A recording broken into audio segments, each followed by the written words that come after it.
Yeah, my heart is out for Caleb Brown. Obviously, we had to make a decision where he could be on the court consistent, and he just has that little spot that's showing up in the X-ray that we got to be cautious for, and we didn't want to burn a year of inconsistency. He had a great summer, great fall.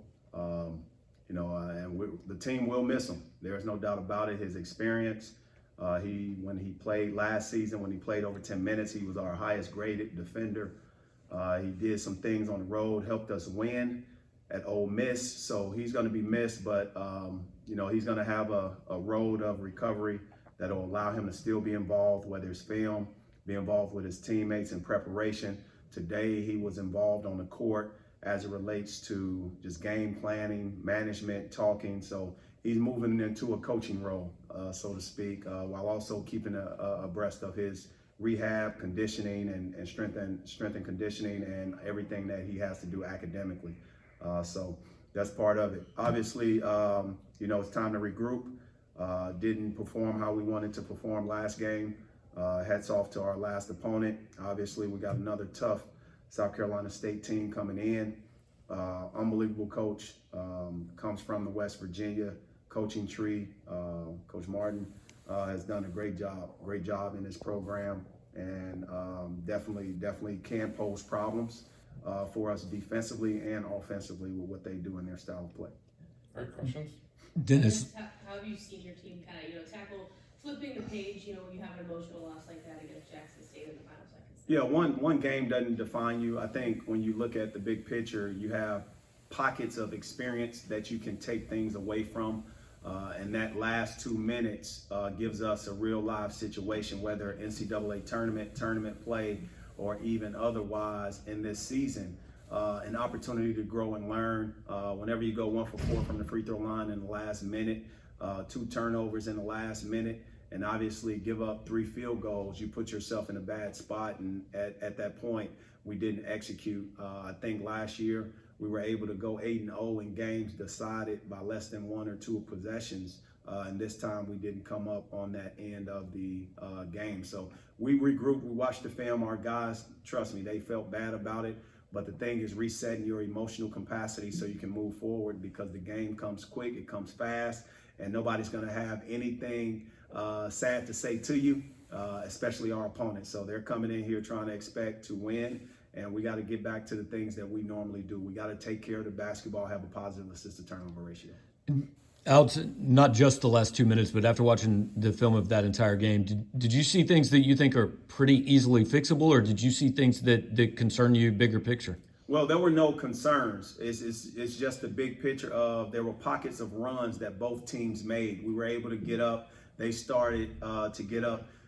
That game, although we ended up with 18, 19 assists, we should have ended up with 26, 27. But those turnovers, having 18 turnovers, it nullifies your offensive possessions analytically, because we were shooting a good percentage. Again, we didn't get to the free throw line, and ultimately we got to do a better job at drawing fouls, being stronger with the ball, not trying to make home run plays. But when we had those assists, and we had 18, 19 of them, we didn't hold on to the ball as much. So those are the fixable things that showed up in the film over a period of 40 minutes that I thought that we could have done more with. Again, having 20 plus assists in that game was an expectation, and that's the one thing that stands out. After watching the film, what are also some of the other things you thought this team did well? For us, Yes. I thought we did a tremendous job responding to their runs, responding to their aggression. We just wasn't able to close the game.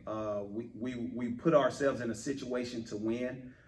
We didn't take care of a trap where Caleb Grill, I thought he should have held on to it to get a layup or get a free throw. I have to probably burn a timeout again in that situation, and I got to do better in that spot.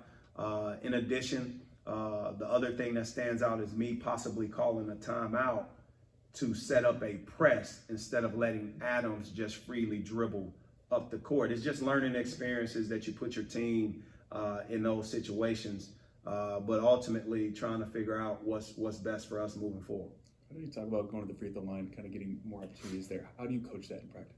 Well, you coach it by just understanding those opportunities to drive, get in the lane, and finish. Are we passing up threes? Are we making the extra pass? Are we post feeding? Right? Kobe Brown gave us a post feeding threat. How many of those touches are we giving to Connor Vanover, giving to Noah Carter? Or is it Noah Carter just wanting to shoot 3-pointers? Which one is it? But we have to put them in those situations. No different than Nick Honor, Sean East. When they've been able to get downhill, they've been able to kind of exploit the defense and get fouled and just play aggressive on their toes. So not playing on our heels, playing on our toes, but most importantly, taking care of the basketball. Coach, on the defensive end of the floor, obviously Connor coming back and becoming available changes things a little bit, but what have you seen from some of the different lineup combinations on that end of the floor, and whether you go, Noah kind of as your big at the 5 versus bringing in someone like Jordan or Connor or someone a little bigger? I thought the one person that played a great game was Jesus. Ended up with 5 to 6 assists, 7 rebounds, and 4 or 5 points. I thought he did a tremendous job in a high turnover game, minimizing his mistakes from the previous games, learning from that, and being ready to play. Aiden Shaw got to be better. He had 2 turnovers, 1 block, 1 rebound in 10 minutes. That's not acceptable. The other part of it is trying to make sure these guys are getting the looks that they need offensively, but also defensively, making sure they're in the right spots.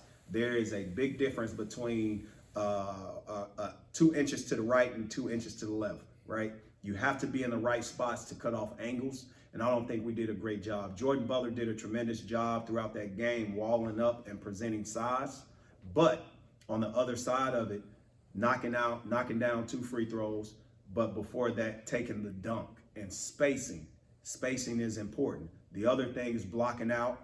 I think one of their best rebounders got an and one, but are we putting ourselves in a situation to block out wedge when we need to? It's just those things that can be fixed that I think we kind of put, ourselves in harm's way. On that rebounding front, you said after the Memphis game that you didn't want a guard to be leading you in rebounds. Yeah. It's only 5 games, but Caleb and Noah are tied. Absolutely. Caleb Grillo tied for the team leading rebounds.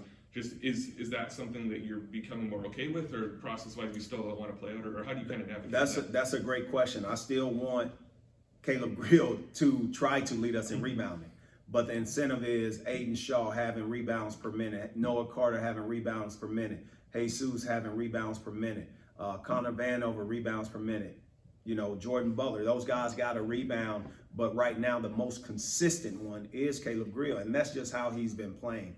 He and Ant Robinson has led us in defensive percentages, meaning grading out. They have just passed the award, our team award, from person to person, and somebody else got to step up in that area to provide what this team needs from a spark standpoint, but also the analytics of our defensive system. I know you've talked a lot about your depth. I think you played 13 guys the last couple games. Is that going forward? Do you want to keep doing that, or do you see yourself cutting that down at all? It's a long season. I think ultimately you have to continue to prepare guys. You'll see different minutes fluctuate between guys, and I think that's rightfully so based off the matchup, but also how guys are playing. Zeus earned every minute he got last game, therefore his minutes went up. We had to make the adjustment. Vice versa. Some other guys' minutes may have gone down because other production was possible. I have to look to get Connor Vanover and John Tonje more minutes because I think their experience can really help us, and we'll end up doing that in these games to come. But more specifically, we're going to read the game how we need to read it. Our starters are our starters. We're going to continue to have guys continue to grow through this season because we got about 3-4 months left in that, and we want to be able to go as far as we can.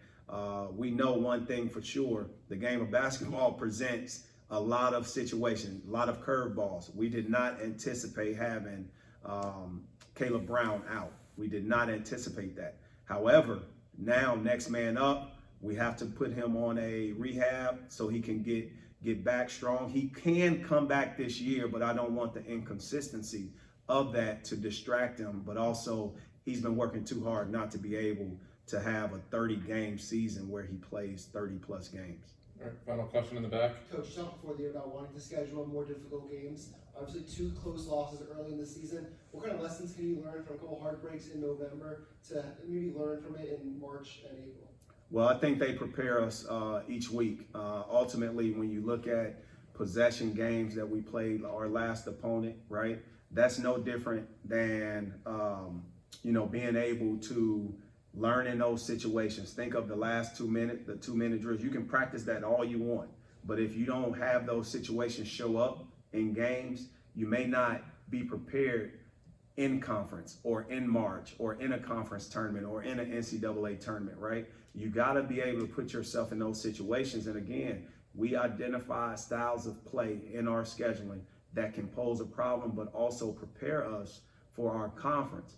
Our conference has changed, and we're going to continue to get better as a league. Again, you look at the style of plays, it's every possible matrix of a style of play in our league. You look at the depth of a Tennessee or the depth of an Alabama. You look at Texas A&M.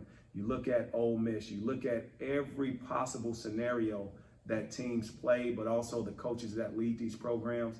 We wanted to find that same thing throughout our non-conference, and I truly believe it's going to continue to make us better. It's going to continue to prepare us, especially when you have a team of our talent, but also of our depth, and also of my expectation of where I think this group can go. All right, thanks.